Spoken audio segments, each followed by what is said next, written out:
आज कालूपुर में आए हैं। सोनीपत के अंदर के पास में ही पड़ता है कालूपुर गांव। यहाँ पर हमारे को पता लगा था एक विधवा औरत है जो पैरों से हाथों से भी अपाहिज है, उसका बेटा भी अपाहिज है।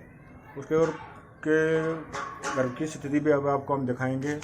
उनके कोई साधन नहीं है, कोई चारा नहीं है। हमारे पास वीडियो गई थी तो हमारा एक ग्रुप है फौजी भाइयों का, भाईचारा एकता संगठन, उसकी तरफ से जैसे हम करते हैं हेल्प किसी बच्चे के लिए। अगर खिलाड़ी के बच्चा है तो उसके लिए खेल का किट वगैरह दिलाना, जिस गरीब बच्चा है या किसी कोई इसी प्रकार का गरीब परिवार है तो उसके लिए राशन पानी का महीने 2 महीने का बंदोबस्त करना। उसके बाद अगर कोई भी भाई करना चाहे तो यहाँ आकर भी हेल्प कर सकता है। ये कालूपुर है सोनीपत के बिल्कुल आस पास में।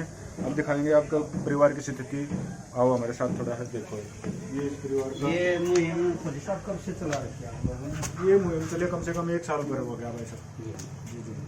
तो लगभग कितने लोग इस वर्किंग में रहते हैं? इस वर्किंग में अभी पहले तो जैसे संगठन बनाया था अपने फौजी भाइयों ने, सचिन फौजी हैं जो अपने बाड़न गाँव से, तो उन्होंने जैसे ये संगठन बनाया था। उस गांव के बड़का इकट्ठे होकर जो फौजी भाई थे 10-15 ने, उसके बाद में इस संगठन को और ज़्यादा विस्तार दे दिया। अभी इस संगठन के साथ में कम से कम 300-350 सामाजिक सेवा करने वाले भाई जुड़ चुके हैं, जो हरियाणा में नहीं, हरियाणा से बाहर सोनीपत, नामाले, दिल्ली और विदेशों तक के साथी इस संगठन के साथ जुड़े हुए हैं। और ये मुहिम अभी बहुत आगे चल, भगवान की दया से भाइयों का सहयोग रहा है तो चलती रहेगी। देखो ये इनका परिवार की हालत है, ये इनका मकान है जिसकी कोई संभाल नहीं है। तो अगर क्या है, कैसे हो सकती है? 2 परिवार में 2 आदमी दोनों अपंग हैं, तो जो पेंशन वगैरह मिलती है उसी से गुजारा होता है। ये भाई है, ये पैरों से अपंग है। 5वीं तक ये स्कूल में भी गया, लेकिन उसके बाद में नहीं को ले जाने वाला था, नहीं को ले आने वाला था। ये भी पैरों से अपंग है। और ये माता जी है इस परिवार में, और ये भी अपाहिज हैं। जो अपाहिज आदमी तो मतलब कोई कह दे भाई अपने मजदूरी तो कर सकता है, ये तो मजदूरी भी नहीं कर सकते। ये इस प्रकार का परिवार है। मकान की हालत आप देख रहे हो। ये कालूपुर गांव में है। अगर कोई भी भाई किसी प्रकार से अगर सहायता कर सकता है, या राशन से मान लो, राशन पानी से मान लो, क्योंकि सबसे ज़्यादा ज़रूरत होती है आदमी को रोटी कपड़े और मकान की हालत आप देख रहे हो। और रोटी जब आएंगे जब ये कुछ कमाएंगे, कमाने का इनके पास कोई साधन नहीं है। गरीब आदमी है, खेती बाड़ी कुछ नहीं है और मजदूरी भी नहीं कर सकते। आज आप आए हैं सहायता सामग्री में क्या क्या लेकर आए हैं? सहायता सामग्री में ये आप देख रहे हो, कम से कम इस परिवार के लिए हम 2 से 3 महीने तक ये राशन इनका चलता रहेगा। जी। ये छोले हैं, दाल हैं, अलग अलग प्रकार की दाल। घर में जो भी ज़रूरत का सामान होता है A to Z सामान लेके आए हैं। कम से कम 3 महीने का, 4 महीने इस परिवार का काम चल जाएगा। और ये सूट, और ये सूट हैं, क्योंकि हमारे को पता लगा था इनकी बेटियां भी हैं 2। उसमें बेटी है जो, उनमें तो एक बेटी अपाहिज है। और क्यों खर्चा तो होता ही है, तो अगर अम्मा से मंगाएगी तो अम्मा से मंगा लेगी, नहीं तो अगर बेटी आती हैं तो उनके लिए भी सूट शर्ट भी दे सकती हैं। वो बेटियाँ भी खुश होकर जाएंगी कि हमारे भाई हेल्प करके गए थे, ये सूट है हमारे लिए लेके आए थे। तो इस प्रकार से हम हर जगह करते रहते हैं। और मतलब है इस मुहिम को आगे बढ़ाना। हर आदमी के नज़र में, अड़ोसी पड़ोसियों को भी इस प्रकार का नहीं पता लगता है कि इस प्रकार का कोई परिवार है गरीब जिसकी माली हालत बहुत ज़्यादा कमज़ोर हो रही है। तो हमारा काम है, मकसद है इस मुहिम को थोड़ा आगे बढ़ाना, कि किसी को पता लगे और आगे आए और इस परिवार की हेल्प और इसके परिवार को जीने का जरिया कुछ बन सके। मीडिया के माध्यम से जो साथी आपको देख रहे हैं, इस मुहिम को लेकर क्या कहना चाहेंगे? इस मुहिम को लेकर यही है कि समाज में जागरूकता, अगर किसी भी गरीब को घर पे आप देखते भी हो गए कि फलानी जगह गरीब परिवार आर्थिक हालत के कारण आत्महत्या कर गया, या पता लगता है कि वो परिवार वहाँ मर गया, ऐसे कुछ होगा नहीं। अगर किसी भी, अगर हमारे अंदर थोड़ा भी सामर्थ्य है तो इस मुहिम को आगे बढ़ाना। किसी गरीब को ये ना लगे कि मैं लाचार हूँ तो मेरे को खाने पीने के कोई जुगाड़ नहीं हो सकता। तो हर आदमी से, हर नागरिक से हमारा यही अपील है, अगर आपके पास कुछ भी हेल्प करने के लिए आप समर्थ हो तो एक दूसरे की हेल्प करते रहो। ये हमारे साथ।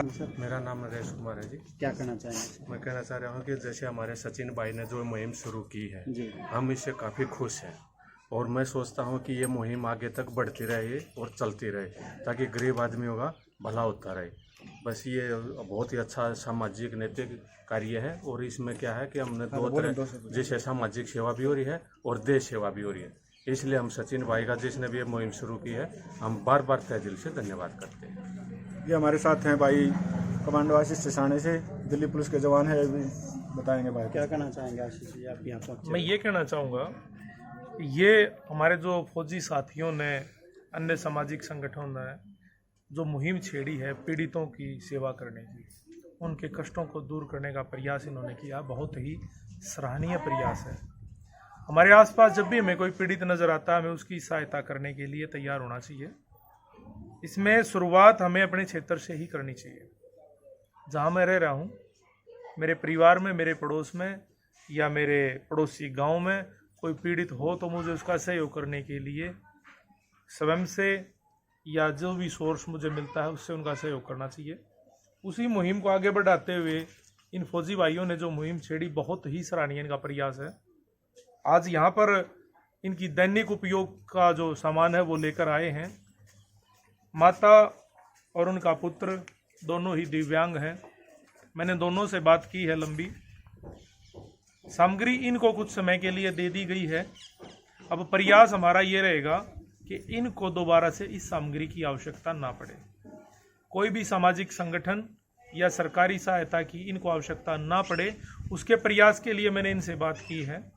परमात्मा ने चाहा तो बहुत ही जल्द हम इनके रोजगार की व्यवस्था करेंगे, इनको आत्मनिर्भर बनाएंगे। ऐसे कब तक ये दूसरे के आश्रय पर पलते रहेंगे? उसके लिए मैंने फौजी साहब से भी बात की, आप सबसे बात की है, स्वयं माता और उनके पुत्र दोनों, उनसे भी बात की है। इनके रोजगार की व्यवस्था हम करेंगे। उसके लिए कोई भी एक रेहड़ी खोखा जिसमें चाय का, फलों का या अन्य कोई सामग्री ऐसी हो जिससे इनका गुजारा हो सके, उसकी व्यवस्था हम करने वाले हैं। मैं मानता ये हूँ कि मुझे मांगना ना पड़े, मैं देने वाला बनूँ। माताजी से जब बात हुई है तो वो बहुत खुश हुई इस बात को जान के कि अब मैं भी रोजगार देने वाली बनूंगी। उदाहरण के तौर पर अगर हम चलें, एक चाय की रेहड़ी अगर इनकी कहीं लगवा दी जाए, जहाँ सुबह से शाम तक इनकी चाय बिकती रहे, वहाँ ये दोनों पुत्र और माता दोनों बैठकर उस काम को अपने को संभालेंगे। कोई एक रिक्शा की जरूरत। अभी इनको ट्राईसाइकिल की आवश्यकता है। मैं प्रयास करूँगा सरकार के माध्यम से कि इनको वो मिल जाए। अगर वहाँ से सफलता नहीं मिलती, पहली बात तो ये है कि सफलता हमेशा ही मिलती है, क्योंकि हरियाणा सरकार, भारत सरकार, रेड क्रॉस, ये सब मिलके इन लोगों के लिए ट्राईसाइकिल उपलब्ध करवाते हैं। अगर उस कार्रवाई में कुछ विलम्ब होता है तो हमारे जो सामाजिक संगठन हैं, सामाजिक कार्यकर्ता हैं, वो इनको ट्राईसाइकिल देंगे। उसी ट्राईसाइकिल के माध्यम से ये अपने रोजगार पर जाएंगे और बहुत जल्दी ये आत्मनिर्भर बनेंगे। जब आप दोबारा वीडियो बनाने के लिए आएंगे तो आप इनको सहायता देने नहीं आएंगे, आप देखेंगे ये दूसरों को सहायता दे रहे हैं। मैं पुनः इस छोटी सी वीडियो के माध्यम से उन सैनिकों को नमन करता हूं जिन्होंने इस नेक कार्य की शुरुआत की है। सभी को नमस्ते, जय हिंद, वंदे मातरम। माता जी से बात करेंगे।